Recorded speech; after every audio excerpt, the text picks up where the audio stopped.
Assalamualaikum warahmatullahi wabarakatuh. Salam satu Malaysia, salam Malaysia Madani.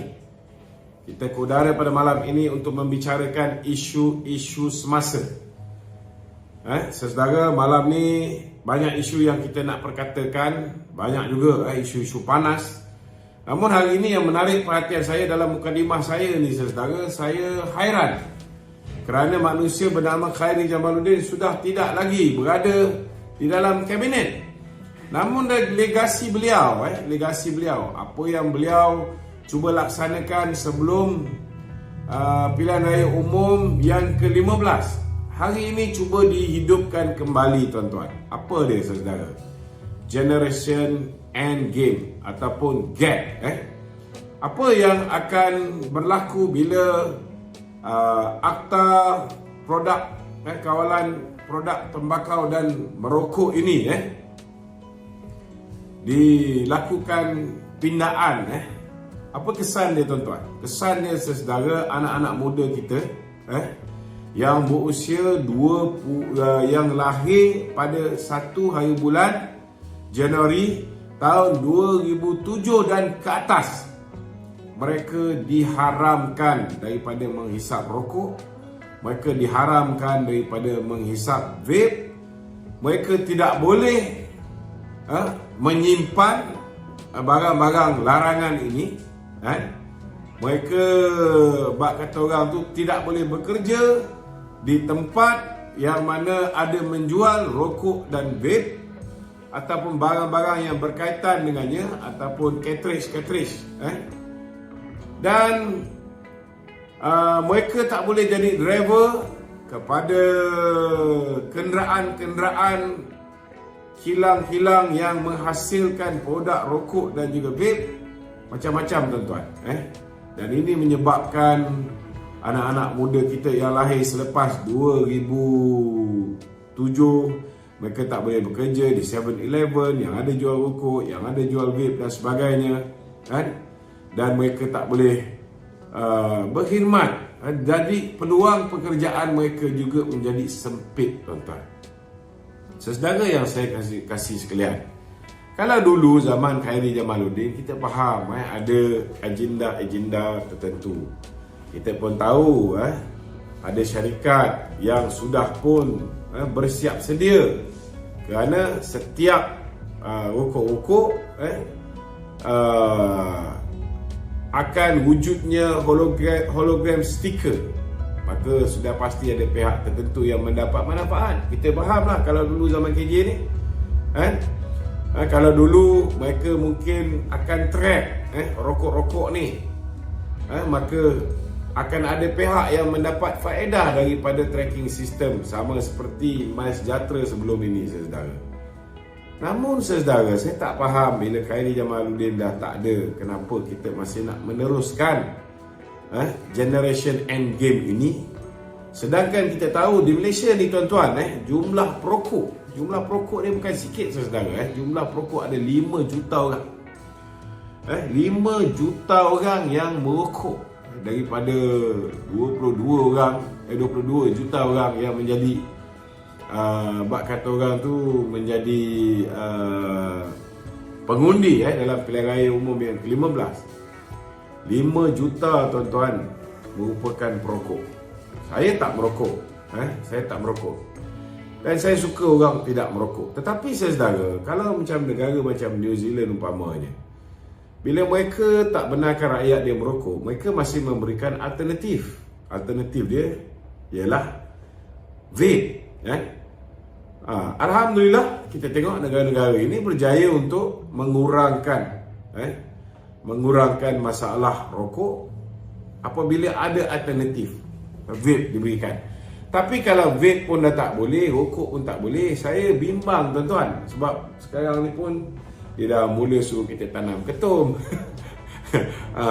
Lepas ni sikit hari lagi dia dah suruh kita tanam ganja pula. Jadi apa sebenarnya alternatif kepada kawan-kawan kita kadang-kadang yang tension, kadang-kadang yang tak boleh tahan, mesti nak merokok juga ni. Jadi akhirnya mereka akan berpindah kepada rokok seluduk, tuan-tuan. Jadi sebenarnya agenda ni saudara menguntungkan orang tycoon-tycoon macam Datuk Ben Kita bukan tak faham yang akan mendapat manfaat kerana mereka merupakan tycoon-tycoon rokok seluduk. Tuan-tuan, kalau nak dikira dari segi tycoon-tycoon rokok seluduk ini saudara, rokok-rokok seluduk ini jauh lebih bahaya daripada rokok-rokok yang dijual di pasaran terang, kerana rokok-rokok ini kandungan nikotin dia saudara dapat dikawal oleh Kementerian Kesihatan, tuan-tuan. Tetapi kalau kita tutup pintu untuk anak-anak yang berusia yang lahir selepas 2007 ni, daripada kita tak benarkan mereka membeli rokok, tak benar mereka membeli vape, akhirnya apa yang akan berlaku? Akhirnya mereka akan berpindah menggunakan rokok seluduk yang kandungan nikotin dia mungkin lebih tinggi daripada biasa. Saudara, saya nak beritahu antara sebab BN Barisan Nasional hilang banyak undi ialah cadangan yang ketengahkan oleh YB Khadijah Jamaluddin ini sebelum pilihan raya. Bukan hanya kita hilang banyak undi, tuan-tuan, akibat daripada siksaan demi siksaan yang dilakukan kepada pengundi Malaysia. Orang-orang yang tidak vaksin tidak boleh masuk shopping kompleks. Ini mengurangkan undi Barisan Nasional. Kerana Barisan Nasional sebahagian daripada kerajaan sebelum itu. Nasib baik datangnya Datuk Seri Ismail Sabri sebagai Perdana Menteri. Dia memberikan kelonggaran dan semenjak itu kita boleh walaupun tidak vaksin boleh masuk shopping kompleks dan sebagainya. Sebelum tu payah, tuan-tuan. Sebelum tu payah. Kemudian ada macam-macam juga perkara yang cuba dilakukan dengan mewajibkan booster shot dan sebagainya. Hari ini masih lagi ada usaha-usaha daripada pihak-pihak yang tak bertanggungjawab, terutamanya pihak WHO, yang mahukan Malaysia menandatangani perjanjian. Kalau sebelum ini saudara, walaupun kita ahli WHO, tetapi hakikat dan realitinya saudara, kita tidak terikat untuk mengikut semua kehendak WHO.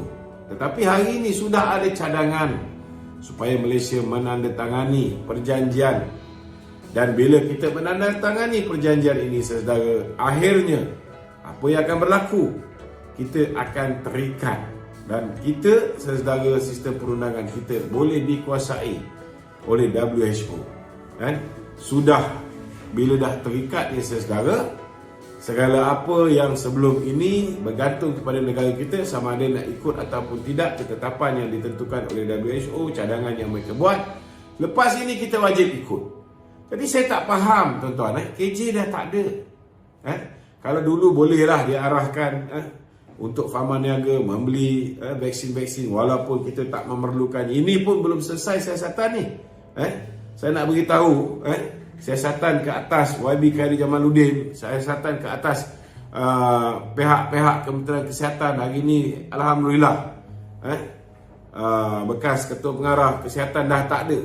Jadi lepas ni lebih mudah untuk kita siasat. Tetapi kenapa Generation Endgame ni yang kita tahu ianya akan memberi kesan perlu dibangkitkan sekarang? Saya nak beritahu, bulan depan kita akan membubarkan, paling lewat pun 28 hari bulan Jun, kita akan bubarkan Dewan Undangan Negeri di sekurang-kurangnya 6 buah negeri, tuan-tuan. Negeri Kelantan, Negeri Kedah, Negeri Terengganu, Negeri Selangor, Pulau Pinang dan juga Negeri Sembilan. Jadi saya haraplah besok kita ada mesyuarat kabinet. Saya harap menteri-menteri kabinet kita dapat memandang perkara ini dengan serius sekali. Kerana saya nak beritahu, ini akan merosakkan. Kita akan hilang undi buta-buta daripada anak-anak muda yang merokok ni. Kalau orang yang mencadangkan Generation Endgame ni dulu tidak isap rokok, saya boleh terima. Ini macam-macam benda lain yang dia orang isap, tuan-tuan. Itu yang saya lagi lagilah rasa pelik, saudara. Kalau kita nak buat benda yang baik, alhamdulillah, saya boleh terima. Tetapi tuan-tuan, dalam keadaan hari ini kita nak berhadapan dengan pilihan raya, tanyalah dengan semasak-masaknya. Tanya bukan setakat kabinet, rakan-rakan yang duduk dalam mesyuarat kabinet, tanya juga dengan ahli-ahli parlimen yang akan menerima padah, terutamanya rakan-rakan kita yang akan berhadapan dengan pilihan raya di 6 buah negeri ini. Apa akan jadi kalau kita teruskan rancangan YB Khairi Jamaluddin ni, tuan-tuan? Parah, saudara, parah.